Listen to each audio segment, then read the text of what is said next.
Okay, so if you haven't seen my other videos, my name is Lachey. I live in the Houston area, and I am going to be a bride coming soon. Yes, I am engaged. I am engaged to my fiance that we've been together for 4 years, and I'm super excited.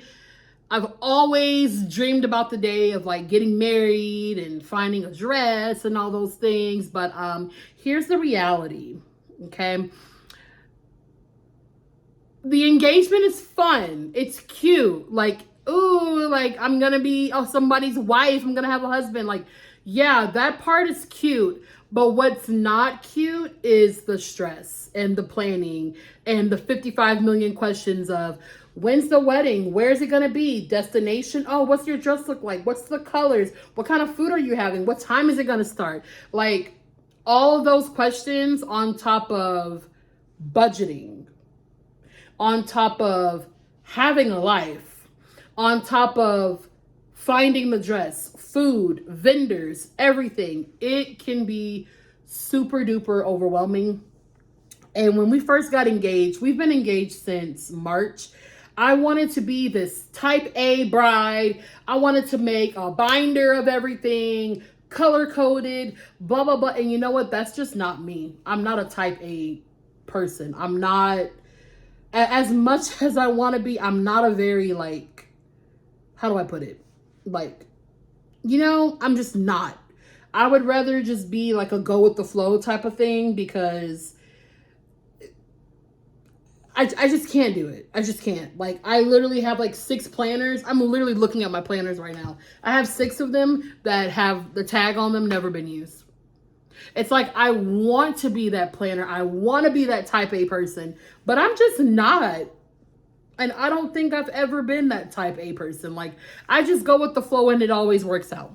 But anywho, this video is going to be about some of the things I've learned about planning a wedding, from venues, budgeting. I could talk about budgeting all day, trust me. Budgeting, finding the dress, all of those things. And I have some things with me. I got some receipts. Well, not really receipts, but kind of like stuff that I've collected from visiting venues and stuff. I'm going to try. I mean, I can show the names of them. It doesn't really matter. I'm pretty sure we have our venue place that we're interested in already. So yeah, but a lot of the places that we toured, very professional. Well, besides one place, I'm not even going to talk about them because it's not even worth my time or my energy. We just had a terrible experience at one venue where they were literally giving us a tour during someone else's wedding. And I felt like this is super disrespectful. Like, if somebody was giving a tour during my wedding, I'd be ready to throw hands. So yeah, I really loved this place because it gave you like a full breakdown of everything you were paying for. And hint, hint, when you tour wedding places, this right here, this comes in handy because it breaks everything down for you. Everything from facilities, florals, dinner, add-ons, everything. I really, really loved this. I loved this place, but just not the price. But, and that's kind of like the unfortunate thing when you're touring these places because they look so beautiful. And when you visit them, you fall in love with them and it's like, oh my gosh, like this place is great. And then, once you start talking about everything you want and what you don't want, and you bring out the calculator and you bring out the fees and the taxes, it can be really, really like not disheartening, but just kind of like, oh, like this is going to be really expensive. So always go in with a budget first. I will say this, me and my fiance, when we were looking for places, we didn't really have a budget because we didn't know how much this stuff was going to be. Like, I knew weddings were expensive, but I didn't know that they were this expensive. Like, there was one place, matter of fact, the place that I absolutely loved and I was ready to sign the contract that day. That place, when we were talking to the owner, he was like, oh, it's going to be 9,000. I was like, 9,000? That's it? Like, for everything? I was like, I was ready to sign on the dotted line. Like, go ahead and book me. Go ahead, we're ready, But when he said 9,000 just for the venue, I was like, it's $9,000 just to say we're having a wedding here. That doesn't include any decorations, any florals, doesn't include food, doesn't include like, for you to use their tables and their chairs, $9,000. And to some of y'all are kind of like, oh, well, that's cheap. That's good. Like, $9,000, that's not even including, like, food, decorations, lights, DJ, photography, makeup, an officiant. That doesn't even include, like, the things that you need for, you know what I mean? I just felt like $9,000 just to use a space for like 6-7 hours. That's crazy to me. But the place was absolutely gorgeous. I absolutely loved it. My fiance loved it. But it's just not, you know what I mean? And that's another big piece of advice I would give is, yes, it may look beautiful. It may have everything you want. But here's the thing. You need to invest in your marriage and not a wedding. I'm going to say that again. You need to invest in your marriage and not a wedding. Yes, weddings are beautiful and that should be one of the happiest moments of your life, but it shouldn't drain your bank account or your credit card. Like, let's be for real. You know what I'm saying? So I absolutely loved it. But again, the price was just not, it wasn't it for me.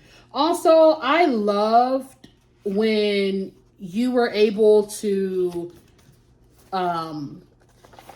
go on some of these tours and they gave you like the menu, like they gave you the food selections. Like this place, I think this place was in Pasadena or something. Like it literally gave you like the menu. You can see the name, that's fine. It was the Hobby Event Center that we toured.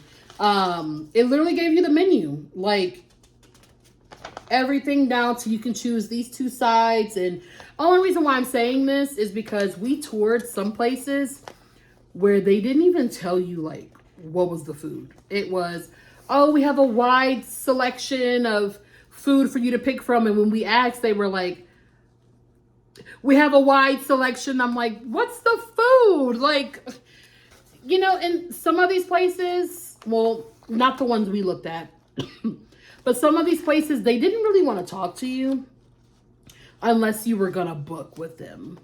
There was one place I was interested in. I saw them on Facebook and then I messaged them on Instagram. And I was like, oh, we're looking for a wedding probably in, 2026, around this many people, this time frame, whatever. And they were like, okay, for more information, you can schedule a tour with us.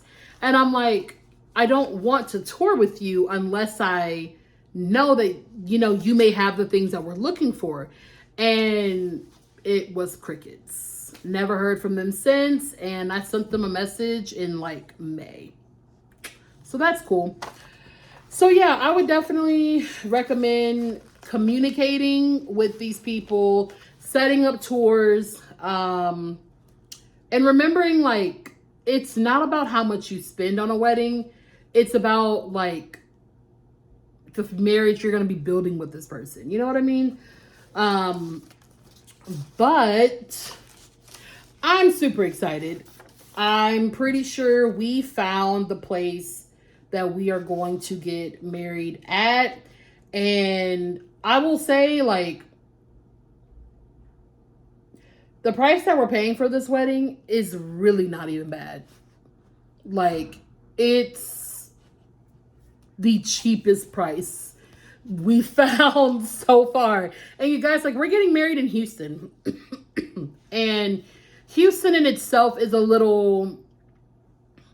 it's a little pricey per se, especially in certain areas. So like some of these prices I'm saying, like you might be like, oh my gosh, like that's super expensive. Or if you're from like California or New York or something, you're like $9,000, that's it, you know? But like we're in Houston, like deep Houston area.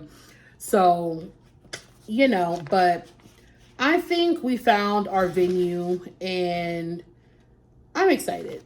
I'm super duper excited. So yeah, just to wrap up the venue tips, definitely do your touring, ask questions. Do not be afraid to be blunt and straightforward because like this is what you're paying for. You know what I mean? Like this is your money. You know, if you don't want to have a wedding just for 3 hours and you want to do 5 hours, communicate that and be like, you know, we want to have this space for 5 hours. Like, is there any extra fees? Is there any hidden fees? Because those hidden fees, they add up. You know, there was one place we looked at without the fees and the taxes, it was like $18,000, right? When you add in the fees and the taxes, it went to $22,000. And I'm like, how did we go from 18 to 22? Which to me, like, that's crazy. That's a whole, what, 8, 9, 10, 11. That's a whole, like, $4,000 or $5,000 extra. That could be going to, like, something else. You know what I mean? So definitely do your research on these places. Tour as many places as you want. I believe me and my fiance, we looked at like 7 to 9 places, I think. And they all stood out to us in like different ways or whatever. But yeah, definitely do your research, be straightforward to the point, and kind of go in with a budget in mind. That'll save you so much time because we looked at one, sorry, I'm bouncing all over the place, but we looked at one place. It was gorgeous. It had an outdoor area, cocktail area, ballroom, upstairs, downstairs, chandelier. It was absolutely gorgeous. And then we told her, oh, we're looking for this month, you know, not this month, but, you know, a certain month, 2026, around this many people. And when she did the calculations and everything, she was like, it's going to be around 35,000. And I said, 35,000 what? Like US American dollars? I knew then, I'm like, yeah, no, we need to set a budget and we need to start looking for places that are in the budget because $35,000 for a wedding, I'm not comfortable doing that. Sure, I could probably do it if I saved up for some years, but $35,000 for a wedding, that's basically like a decent car. That's like a down payment on a house and some. You know what I mean? Like, no, I'm not spending that much money on a wedding. I'm just not. Now, let's talk about the dress. This part's going to be a little bit short just because I feel like it's like common sense. You know what I mean? But pretty sure I also found my dress. I went dress shopping with my mom and my sister, like last week? Yeah, on July 5th, the day after July 4th. I went dress shopping with my mom and my sister. And the first place we went to was, what was it called? Anthropologie Weddings, I think. Or Anthropologie Bridal. We went to that store and they also carry plus size because I am a plus size woman. And tried on a couple dresses. I loved one of them. The rest I weren't really feeling too much. But then we went to David's Bridal off of San Felipe in Houston. If you know, you know. We went to there and I tried on a couple dresses. And the very last dress I tried on, loved it. Absolutely Beautiful, very, very beautiful, very much my style, very much of what I would want. And I felt nice in it. I felt pretty. And I'm like, oh yeah, this is definitely my dress. So I said yes to it and just got to go pick it up and pay for it at this point. But I do want to talk a little bit about like wedding dress shopping and like expectations and stuff. Definitely just be open to anything. Even if you absolutely hate lace, try on something with lace. You never know. Even if you absolutely hate ball gowns, try on something with a ball gown. You never know. I will say this, the top of my dress is exactly what I would want. The bottom of my dress is something that I thought I didn't want. So it's, I find it really interesting how like you go in with your mind made up of, I want to look like this. I want this. I want lace. I want satin. I want tulle. And then you'll end up with something that's like completely different than what you even wanted. So be open. Number 2, don't go in with a lot of people. Like, yeah, I had my mom and my sister, and that was enough for me. If I would have had one more person, I would have been like, okay, like, So definitely just go in with like 1 to 3 people max. You know what I mean? Like, my opinion, you don't need a lot of people with you when you are shopping for wedding dresses because more people, more opinions, more stress. So limit it to like 3 people max, okay? Number 3, and I'm gonna leave off with this one. Check to see if there's discounts. Because when I went to David's Bridal, and shout out to my girl, what was her name? Valencia. Her name was Valencia. Oh my gosh. I remember she was like 19 years old, really sweet, really kind. If you see this video, hello. Thank you so much for helping me. But I remember she told me, she was like, if the price is too high, we can always work something out with my general manager. We can always add in, like discounts, military discounts or whatever. So yeah, wherever you go, check to see if they have discounts because wedding dresses are expensive, okay? When I looked at some online, they were in like the 1,500 to 2,000 range, which I think is about a normal range for a dress. But you also have to keep in account like alterations and if you want to add a belt.